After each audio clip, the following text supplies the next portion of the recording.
قوالوں کا کیا ہے؟ آپ کا سپر اسٹار فیصل آباد کا نصرت فتح علی خان تھا نا،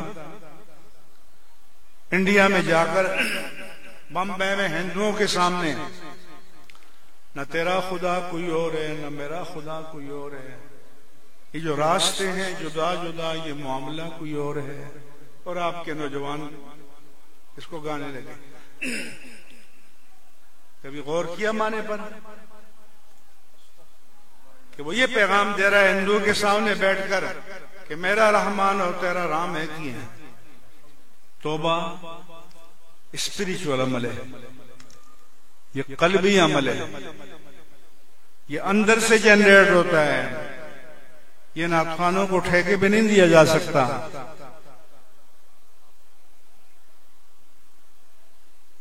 اور اگر پھر اس کے بعد کیا ہے کہ اس کی تلافی کرے، کمپنسیشن، کسی کا حق مارا ہے تو لٹائے، نمازیں نہیں پڑھی تو قضا پڑھے، زکوٰۃ نہیں دی ماضی کی تو دے، کمپنسیشن، تلافی، کور اپ۔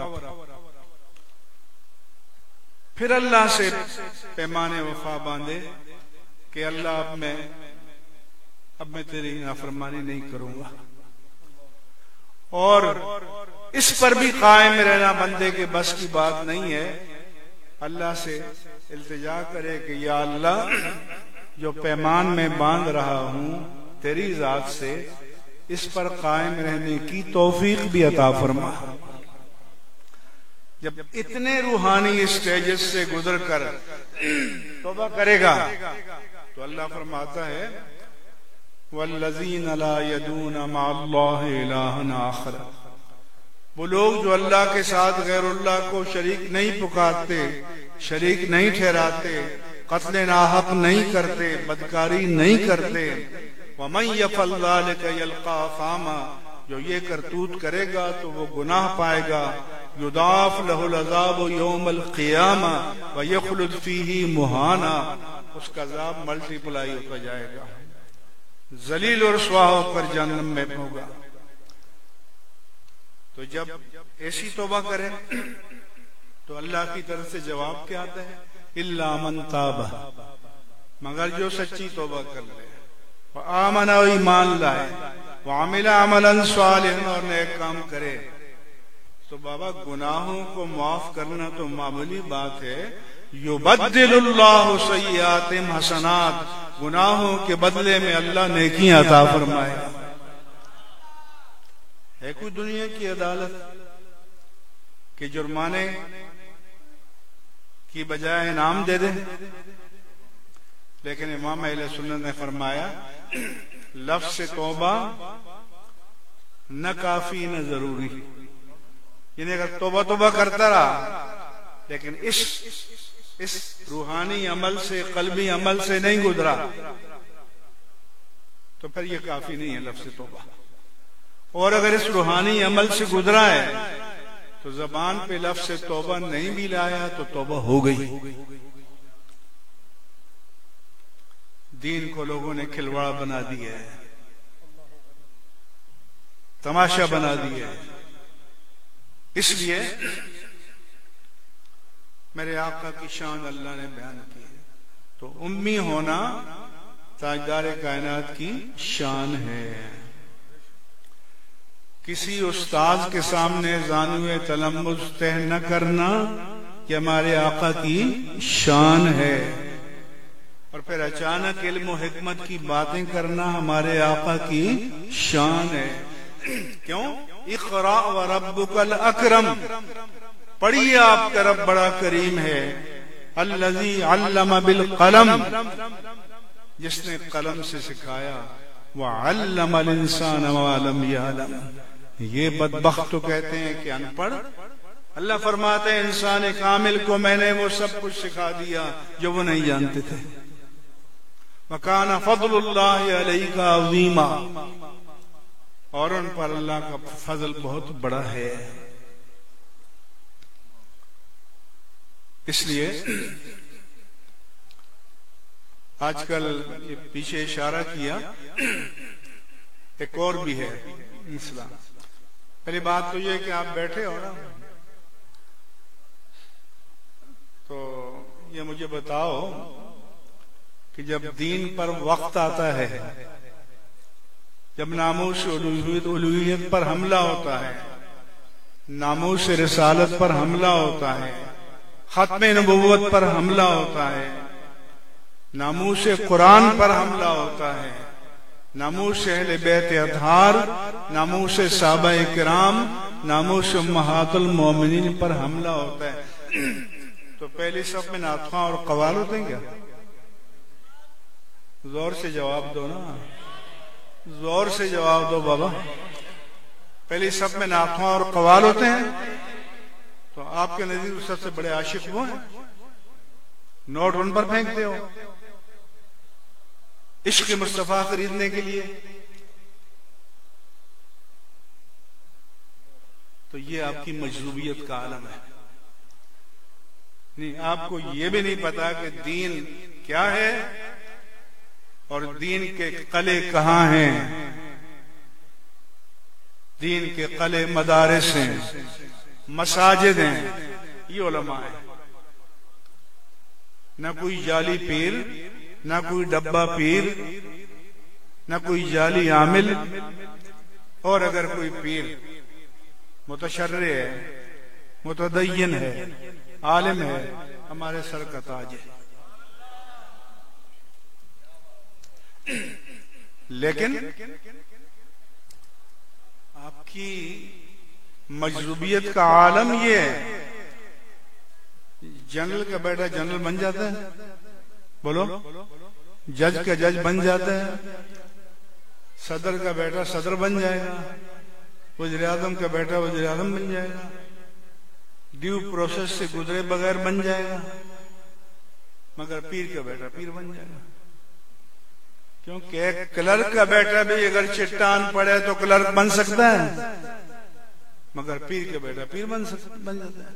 اب کہتے ہیں شہزادہ ہے، میرزادہ ہے، پیرزادہ ہے، حضرت زادہ ہے۔ کہ آپ کو یہاں سے لاہور جانا ہو تو صحیح رہنما چاہیے، جنت میں جانا ہو تو اندھے، اور آپ جو چرنوں میں بیٹھتے ہو تو چلو اندر تو نہیں جھانک سکتے ہیں، لیکن یہ بھی نظر آ رہا ہے کہ نہیں کہ اس کا چہرہ مصطفیٰ کے مطابق ہے۔ یہ علماء کی ذمہ داری ہے کہ قوم کو بتائیں۔ امام اہل سنت نے شیخ طریقت کی کوالیفیکیشن بتائی ہے۔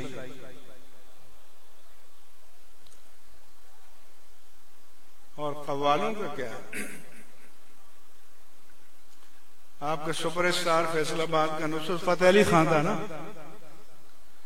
انڈیا میں جا کر بمبئی میں ہندوؤں کے سامنے نہ تیرا خدا کوئی اور ہے، نہ میرا خدا کوئی اور ہے، یہ جو راستے ہیں جدا جدا، یہ معاملہ کوئی اور ہے، اور آپ کے نوجوان اس کو گانے لگے۔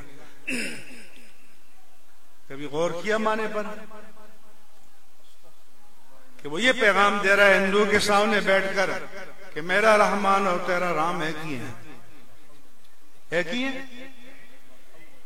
ہاں، تو کسی کو غیرت آئی کہ یہ کیا کہہ رہا ہے؟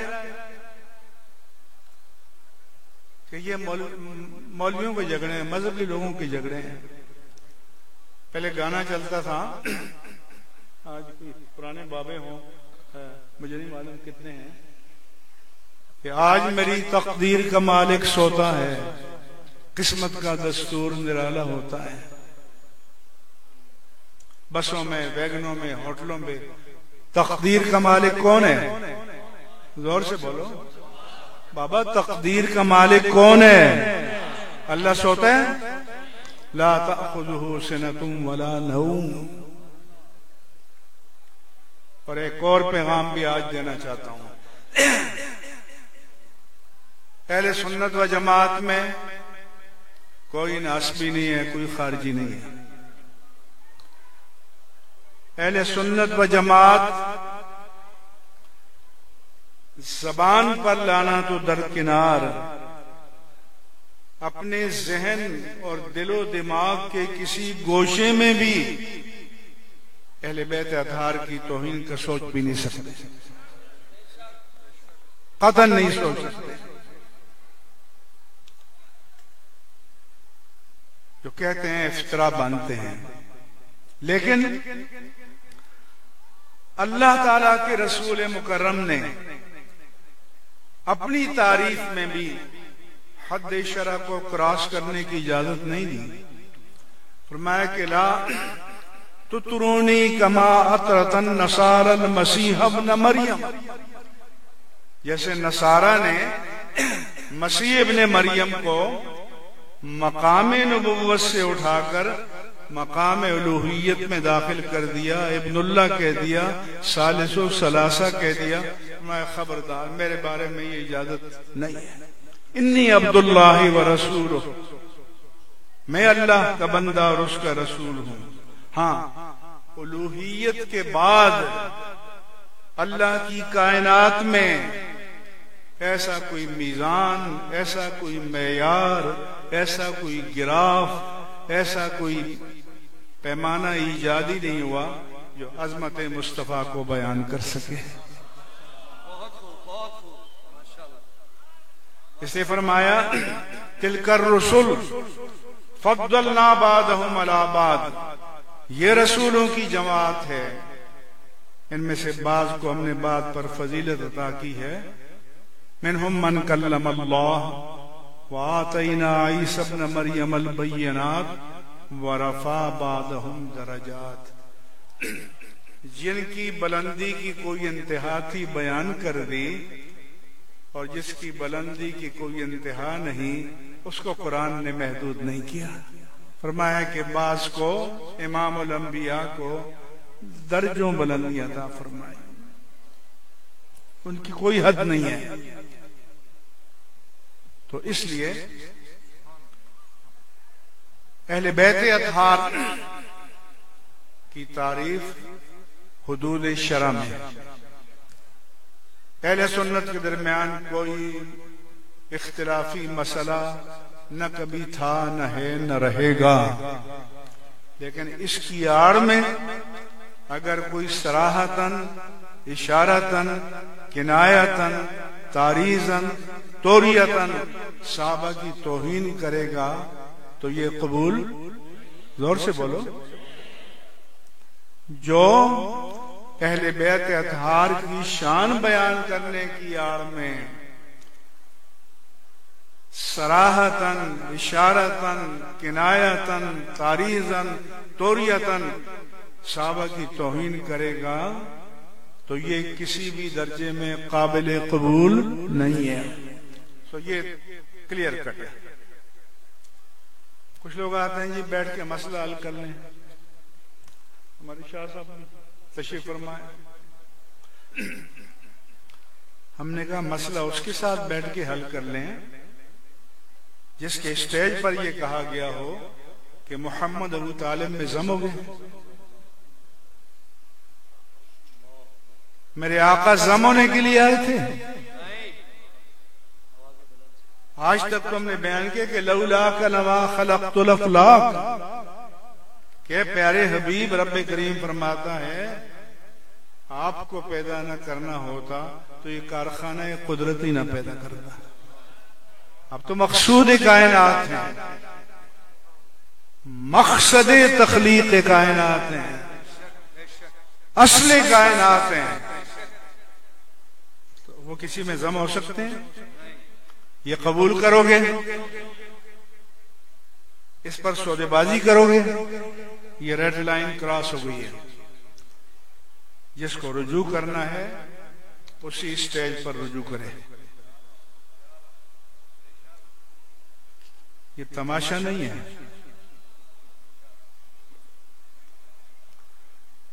وَأُحْضِرَتِ الْأَنفُسُ الشُّخَّ، اور شیخ شخ سے بنا ہے، یہ تحریف لفظی نہیں ہے تو کیا ہے بتائیں؟ یہ لوگ مجھے علماء ہیں۔ اس لیے جو سرخ لائن کو عبور کرے گا اس کے ساتھ مکالمہ نہیں ہے جب تک غیر مشروط رجوع نہ کرے. سیدھی سی بات ہے.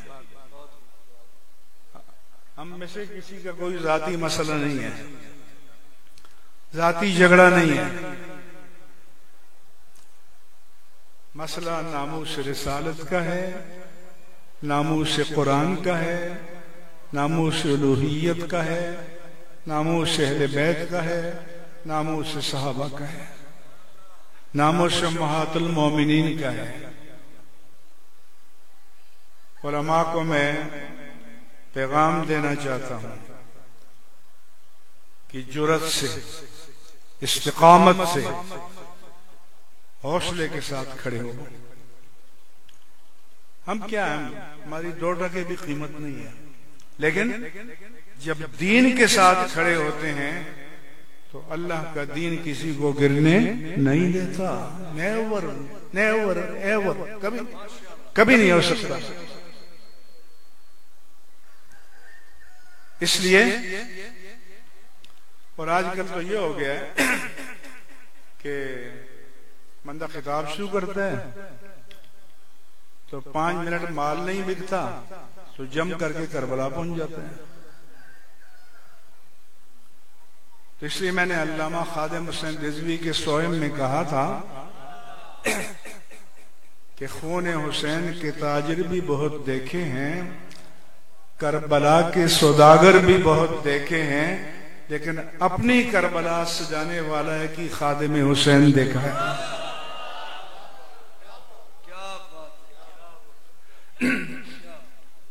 1385 سال پہلے کے یزید کو ملامت کرنے والے تو بہت ہیں, یزید وقت کے سامنے کھڑے ہو کر بات کرنے والا ہے میدان میں.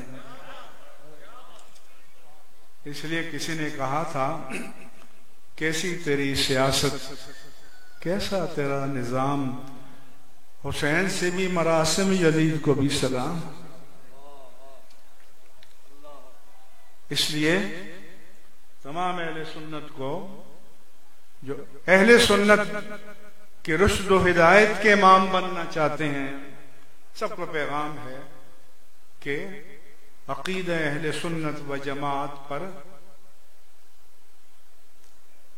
رسوخ کے ساتھ, عزیمت کے ساتھ, استقامت کے ساتھ قائم رہیں تو آپ سب ہمارے سروں کے تاج ہیں, سب کا احترام کریں گے. لیکن مصلحت نہیں ہے, کمپرومائز نہیں ہے, سودا بازی نہیں ہے, لین دین نہیں ہے.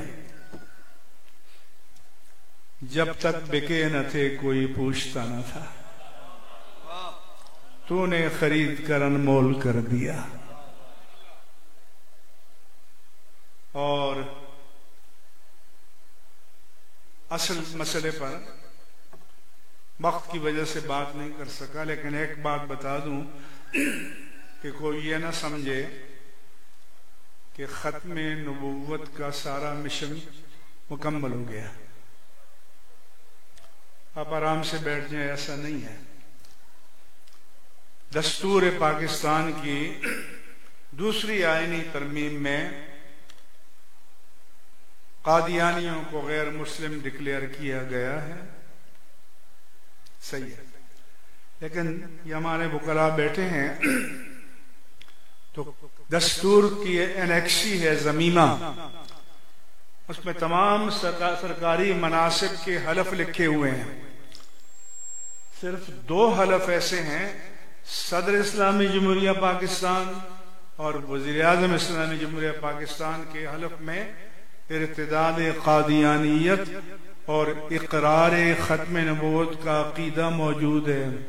مگر اس کے علاوہ سارے ہائی کورٹ اور سپریم کورٹ کے ججز, چیف جسٹس صاحبان, مسلح افواج کے سربراہان, سارے گورنر, سارے وزرائے اعلیٰ, سارے پارلیمنٹیرین, ہمارے سارے حساس اداروں پر بیٹھنے والے, ان کے حلف میں یہ شامل نہیں ہے. تو کیا یہ قوم تیار ہے کہ اپنے ملک کے دفاع کی امانت کسی منکر ختم نبوت کو دے دے؟ بولو. تو ابھی یہ مشن جو ہے ناتمام ہے ساقی، آپ کا کام باقی ہے. ہم نے اور آپ نے اپنی ذمہ داری ادا کرنی ہے، اور بنیادی طور پر تو مجھے ایجوکیٹ کرنا تھا کہ یہ ایشو کیا تھا، فرسٹ ججمنٹ، سیکنڈ ججمنٹ. اور وکلاء جانتے ہیں کہ سیکنڈ ججمنٹ کے بعد ریویو نہیں ہوتا، کانسٹیٹیوشن میں گنجائش ہی نہیں ہے. تو ہم نے سیکنڈ ججمنٹ پر پیراگراف وائز لکھا، اور یہ لکھا کہ پاکستان کے کانسٹیٹیوشن دستور کے آرٹیکل 188 میں لکھا ہوا ہے کہ اگر عدالت نے فیصلہ دیا ہے اور اس سے احساس ہوا کہ غلطی ہوئی ہے تو اپنی غلطی کی خود اصلاح کر لے. یہ جو آخری سماعت تھی یہ کریکشن آف ججمنٹ تھی، اور اس لیے جو ججمنٹ جاری ہوا